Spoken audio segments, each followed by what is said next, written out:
Hello students. आज आर्थिक विचारों के इतिहास के अंतर्गत हम इतिहासवादी संप्रदाय का अध्ययन करने जा रहे हैं। प्रतिष्ठित अर्थशास्त्रियों के प्रतिक्रिया स्वरूप कई विरोध हुए हैं। समाजवादी आलोचकों ने उसका एक विशेष दृष्टिकोण से विरोध किया तथा राष्ट्रवादियों ने दूसरे दृष्टिकोण से। विरोध की तीसरी परंपरा का प्रारंभ इतिहासवादियों ने किया। इन्होंने प्रतिष्ठित विचारधारा की विचार पद्धति के दोष बताए और कहा कि निगमन विधि तथा अमूर्त तर्क अर्थशास्त्र के लिए हितकर नहीं है।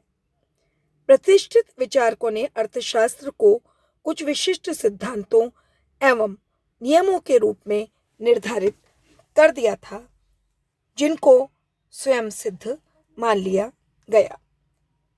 इतिहासवादियों का कथन था कि इस प्रकार के सिद्धांत वास्तविकता से बहुत दूर हैं, काल्पनिक जगत के सिद्धांत हैं और व्यावहारिक समस्याओं को सुलझाने में उनसे मदद नहीं मिल सकती। उनकी संपत्ति में अर्थशास्त्र की मुख्य पद्धति पर तर्क पर आश्रित सिद्धांतों की रचना नहीं होनी चाहिए, बल्कि वास्तविक जगत के तथ्यों पर आधारित ज्ञान होना चाहिए। उन्होंने इस प्रकार आगमन प्रणाली को महत्व दिया और इसके लिए इतिहास के अध्ययन को आवश्यक बताया। सिद्धांत और व्यावहारिक समस्याओं के बीच की खाई को दो प्रकार से पाटा जा सकता है। इनमें से एक तरीका तो यह है कि सिद्धांतों को ही इतना विस्तृत रूप दे दिया जाए कि प्रत्येक व्यावहारिक समस्या पर लागू किया जा सके, जैसे कि मेंजर, जेवंस, वॉलरस ने सन 1870 के आसपास किया। दूसरी पद्धति अमूर्त सिद्धांतों को बिल्कुल छोड़कर आर्थिक विकास को ही समस्याओं को सुलझाने का साधन बनाना था। इतिहासवादियों ने इस दूसरी पद्धति को महत्व दिया। इतिहासवादियों का यह कथन है कि संसार की समस्याएं इतनी जटिल और विभिन्न हैं कि कोई स्थिर सिद्धांत उनका हल नहीं बता सकता। स्थिर सिद्धांत सदा विशेष परिस्थितियों पर बिना ध्यान दिए हुए बनाए जाते हैं, अतः वह संसार की विशेष परिस्थितियों पर लागू नहीं किए जा सकते। इतिहास के महत्व को अन्य विचारकों ने भी स्वीकार किया है। सिसमोंडी, कार्ल मार्क्स तथा लिस्ट इत्यादि भी आर्थिक अध्ययन में इतिहास को आवश्यक बताते थे, परंतु केवल पद्धति मात्र इन लेखकों की विशेषता नहीं थी। मार्क्स के चिंतन का आधार समाजवादी व्यवस्था थी और लिस्ट का आधारवाद राष्ट्रवाद था। इतिहासवादी लेखकों ने पद्धति को प्रधानता दी। यही उनकी विशेषता है और इसी कारण उनको इतिहासवादी कहा जाता है। इतिहासवादियों के अनुसार समाज के विकास के साथ साथ परिस्थितियां बदलती हैं। समाज की आर्थिक समस्याएं नवीन रूप में सामने आती हैं।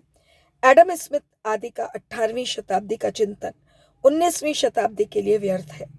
हमें 19वीं शताब्दी को ही विभिन्न देशों की विशेष परिस्थितियों में देखना होगा, तभी उनका समाधान हो सकता है।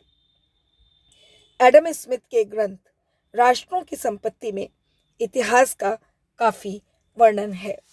रिकार्डो ने लगान के सिद्धांत में इतिहास की व्याख्या की है। मॉल्थस ने भी जनसंख्या के सिद्धांत को समझाने का प्रयास करते समय इतिहास का वर्णन किया है, परंतु इतिहासवादियों की आलोचना यह थी कि इन लेखकों ने इतिहास के द्वारा सिद्धांत को सिद्ध करने का प्रयास किया है, क्योंकि सिद्धांत तो पहले से ही निर्मित मान लिए गए थे, जबकि सही तरीका यह था कि इतिहास के द्वारा सिद्धांतों का निर्माण किया जाए। वस्तुतः प्रतिष्ठित अर्थशास्त्र भी निरीक्षण पर ही आधारित था, परंतु यह निरीक्षण 18वीं शताब्दी की ब्रिटेन की आर्थिक परिस्थितियों का ही निरीक्षण था। रिकार्डो ने कहा था कि सबसे अच्छी भूमि पर खेती होती है, परंतु ऐसा अमेरिका के अंदर नहीं पाया गया। हेनरी कैरे ने रिकार्डो के सिद्धांत को इसी आधार पर अमान्य कर दिया था। अन्य सिद्धांतों का भी आधार सीमित और संकुचित निरीक्षण था। बाकी कमी तर्क और निगमन से पूरी कर ली गई थी। इतिहासवादियों का प्रधान कार्य निषेधात्मक अर्थात प्रतिष्ठित सिद्धांत की प्रणाली एवं मान्यताओं का खंडन करना था, परंतु निषेधात्मक प्रणाली से स्वयं कुछ प्रतिपादित नहीं होता। कुछ विधायक सिद्धांत भी होने की जरूरत होती है। कोई बात गलत है इतना कह देना पर्याप्त नहीं है। सत्य बात क्या है इस बारे में भी बताना आवश्यक है। इस दिशा में इतिहासवादियों ने कुछ प्रयास किया था, परंतु उनको इस क्षेत्र में अधिक सफलता नहीं मिली। विभिन्न लेखकों ने परस्पर विरोधी अपूर्ण बातें ही कही हैं, परंतु उससे किसी निश्चित सिद्धांत का प्रतिपादन नहीं होता। इतिहासवादी विचारधारा का मूल स्रोत जर्मनी है।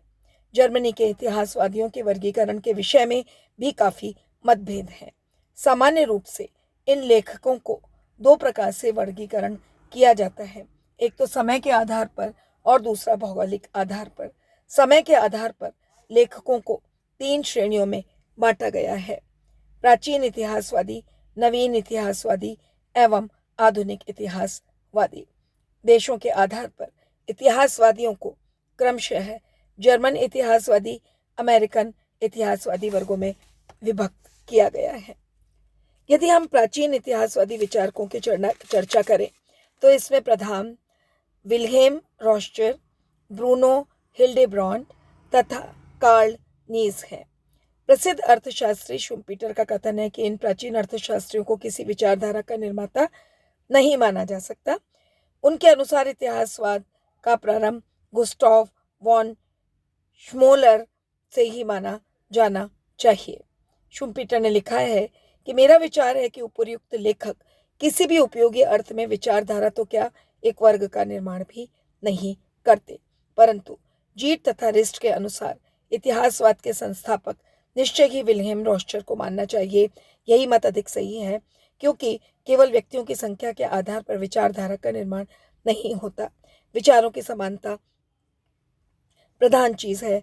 स्वयं श्मोलर, जिनको कि शुम्पीटर इतिहासवाद का प्रवर्तक मानते हैं, रॉस्चर को ही पहला इतिहासवादी कहते हैं और इनका प्रभाव स्वीकार करते हैं।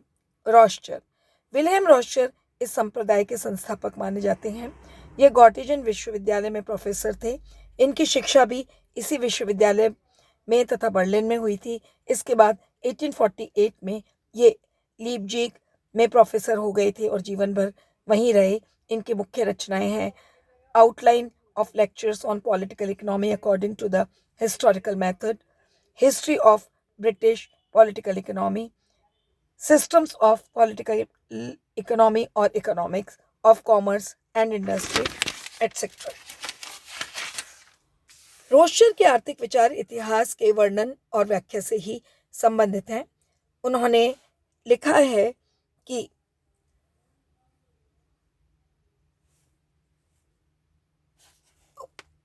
हमारा कार्य केवल इस बात का वर्णन करना है कि आर्थिक मामलों में समाज ने क्या आकांक्षाएं की हैं, क्या अनुभव किए हैं, किन उद्देश्यों की पूर्ति के लिए प्रयास किया है और इसके अलावा उन्होंने क्या सफलता प्राप्त की है। साथ ही यह भी बताना है कि उद्देश्यों का चयन क्यों किया गया और सफलता कैसे मिली। रॉस्चर ने किसी सिद्धांत का प्रतिपादन नहीं किया, इतिहास का वर्णन मात्र किया है। उन्होंने प्रतिष्ठित सिद्धांतों में भी संशोधन नहीं किया है, यद्यपि यत्र तत्र आलोचना की है, जिससे कि इतिहास की धाराओं के आधार पर वर्तमान समस्याओं का समाधान खोजा जा सके।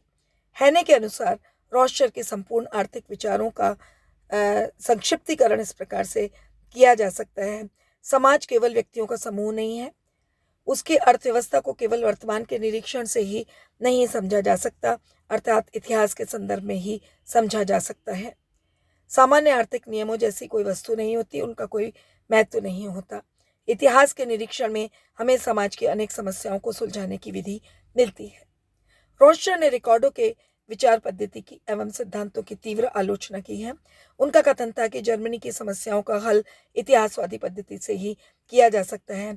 अपने ग्रंथ सिस्टम्स ऑफ पॉलिटिकल इकोनॉमी के 5 खंडों में उन्होंने वणिकवाद, मुद्रा प्रणाली, बैंकों के कार्य आदि सभी समस्याओं का वर्णन किया है। दूसरे हैं ब्रूनो हिल्डेब्रांड। यह भी इतिहास तथा अर्थशास्त्र के विद्वान थे। हिल्डेब्रांड प्रतिष्ठित अर्थशास्त्र के और अधिक उग्र विरोधी थे। उनका दावा था कि इतिहास न केवल अर्थशास्त्र को नवीन शक्ति देगा बल्कि उसका पूरा ढांचा ही बदल देगा। उनके अनुसार अर्थशास्त्र को आर्थिक विकास का विज्ञान ही मानना चाहिए। उन्होंने अपने वार्षिक पत्र में प्रतिष्ठित अर्थशास्त्र के सिद्धांतों की कड़ी आलोचना की और उनमें से कई को असत्य ही नहीं बताया बल्कि उनको स्वीकार करने से भी इनकार कर दिया। उन्होंने रोस्टर की आलोचना इसलिए की है क्योंकि उन्होंने प्रतिष्ठित सिद्धांतों का अस्तित्व स्वीकार किया। हिल्डेब्रांड ने आर्थिक विकास को 3 भागों में विभाजित किया। पहला प्राकृतिक अर्थव्यवस्था, दूसरा मौद्रिक अर्थव्यवस्था तथा तीसरी साख अर्थव्यवस्था, और इनको उन्होंने क्रमशः विकास इनके माध्यम से समझाया है। इसके अतिरिक्त उनका कोई विशेष पॉजिटिव कंट्रीब्यूशन नहीं है। उन्होंने सिद्धांतों में कोई संशोधन नहीं किया। उन्होंने समाजवाद की भी आलोचना की है। उन्होंने लिखा है कि समाजवाद की उनकी आलोचना प्रशंसनीय है, परंतु हैने लिखते हैं कि समाजवाद की उनकी आलोचना प्रशंसनीय है परंतु प्रतिष्ठित सिद्धांत के संस्थापकों को उन्होंने ठीक तरह से नहीं समझाया है। उनके प्रमुख ग्रंथ थे ईयर बुक ऑफ ये national economy of the present and future. इसके अलावा उनकी एक वार्षिक पत्रिका 1863 में प्रारंभ हुई थी, year book of economics and statistics. तीसरे जो इतिहासवादी हैं वो हैं कार्ल गुस्टाव नीस। ये प्राचीन इतिहासवादियों की परंपरा में तीसरे प्रधान सदस्य थे। यह भी अन्य 2 लेखकों के समान 1865 से 1896 तक प्रोफेसर रहे। उनके प्रमुख ग्रंथ थे political economy from standpoint of the historical method, the railroad and their effect आदि। इन्होंने सबसे पहली पुस्तक इनकी महत्वपूर्ण है जिसे रोस्टर को डेडिकेट किया था। रोस्टर तथा हिल्डेब्रांड के समान इन्होंने भी प्रतिष्ठित अर्थशास्त्र पर कई प्रहार किए। रोस्टर की आलोचना करते हुए नीस ने कहा है कि रोस्टर ने इतिहास की पद्धति तो सिखाई परंतु सिद्धांतों का संशोधन नहीं किया। रोस्टर का कहना था कि कोई भी सिद्धांत व्यावहारिक परिस्थितियों को सदैव नहीं समझा सकता। भूतकाल और वर्तमान काल की परिस्थितियां समान नहीं हो सकती। इतिहास के महत्व को नीस ने भी दोहराया है, परंतु नीस के विचारों, रोस्टर तथा हिल्डेब्रांड के विचारों में अंतर है। उनके अनुसार अर्थशास्त्र इतिहास के विभिन्न कालों में आर्थिक विकास से संबंधित विचारों का इतिहास मात्र है। नीस के विचारों का कोई खास प्रभाव नहीं पड़ा। नवीन इतिहासवादियों ने उनके विचारों को फिर से महत्व दिया। सन 1883 में उनके ग्रंथ का नवीन संस्करण प्रकाशित हुआ।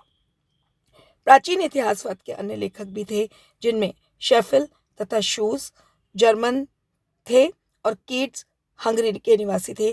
प्राचीन इतिहासवादियों को हैने अधिक निषेधात्मक कहा है। Thank you very much.